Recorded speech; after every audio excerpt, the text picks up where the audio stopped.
वैष्णो देवी ये नाम सुनते ही लाखों श्रद्धालुओं की आस्था मन में आ जाती है। पर क्या कभी ये सोचा है कि इस पवित्र तीर्थ के पीछे की कहानी क्या है? ये सिर्फ एक मंदिर की कहानी नहीं, बल्कि एक देवी की सदियों से चली आ रही तपस्या और एक ऐसे दिव्य वचन की गाथा है जो आज भी निभाया जा रहा है। तो सबसे बड़ा सवाल जो अक्सर लोगों के मन में आता है वो यही है कि आखिर मां वैष्णो देवी आज भी इतने युगों से किसका इंतजार कर रही हैं? उनकी ये जो लंबी अटूट तपस्या है, इसकी वजह क्या है? और यकीन मानिए, इसी एक सवाल में पूरी कहानी का सार छिपा है।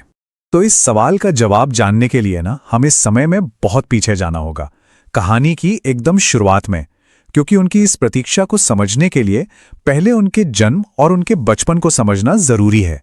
बात है दक्षिण भारत की।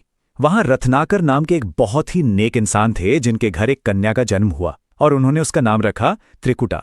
जी हाँ, यही त्रिकुटा जो आगे चलकर मां वैष्णो देवी के नाम से पूरी दुनिया में पूजी गईं। देखिए, वो कोई साधारण बच्ची नहीं थी।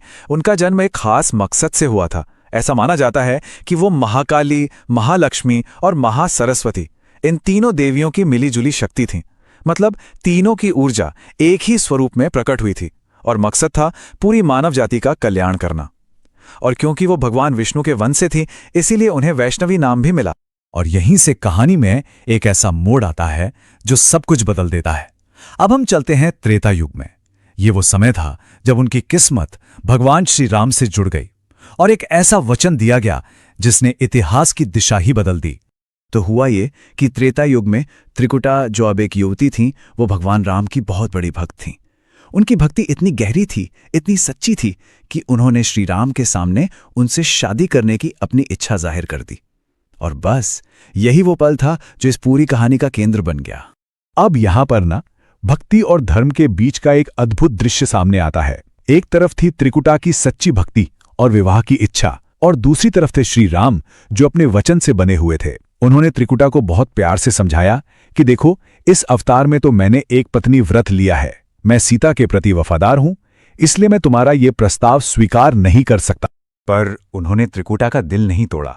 उन्होंने एक ऐसा वचन दिया जो आज तक इस पूरी कहानी की नींव है। श्री राम ने कहा, मैंने इस जीवन में सीता के प्रति निष्ठावान रहने का प्रण लिया है, लेकिन मैं तुम्हें वचन देता हूं कि जब कलयुग आएगा तब मैं कल्कि के रूप में अवतार लूंगा और तुमसे विवाह करूंगा। सोचिए कितना बड़ा वचन था ये। और बस त्रेता युग में दिया गया यही एक वचन आज के समय को सीधा जोड़ता है। हजारों साल पहले दिया गया वो एक वादा ही है जो उनके आज के स्वरूप का, उनकी तपस्या का कारण है। तो उसी दिव्य वचन के सम्मान में, उसे पूरा होता देखने के लिए मां वैष्णो देवी आज भी उस गुफा में गहरी तपस्या में लीन हैं। ये कोई सजा नहीं है, बल्कि ये तो उनकी आस्था, उनकी भक्ति और उनका प्रेम है। वो बस श्री राम के दिए हुए वचन के पूरे होने का इंतजार कर रही हैं। तो देखिए, ये कहानी कैसे तीन अलग अलग युगों को एक धागे में पिरोती है। शुरुआत हुई त्रेता युग में, जब श्री राम ने वो वचन दिया। आज यानी वर्तमान में मां की तपस्या लगातार चल रही है और ये इंतजार है भविष्य का, कलयुग का, जब भगवान कल्कि के रूप में अवतार लेंगे। ये अतीत, वर्तमान और भविष्य को जोड़ने वाली एक अद्भुत आध्यात्मिक यात्रा है। तो पूरी बात का सार क्या है? भक्ति, तपस्या, इंतजार और लाखों लोगों की आस्था, ये सब कुछ, ये पूरी की पूरी कहानी सिर्फ एक वचन के इर्द गिर्द घूमती है। एक वादा जो युगों पहले दिया गया था।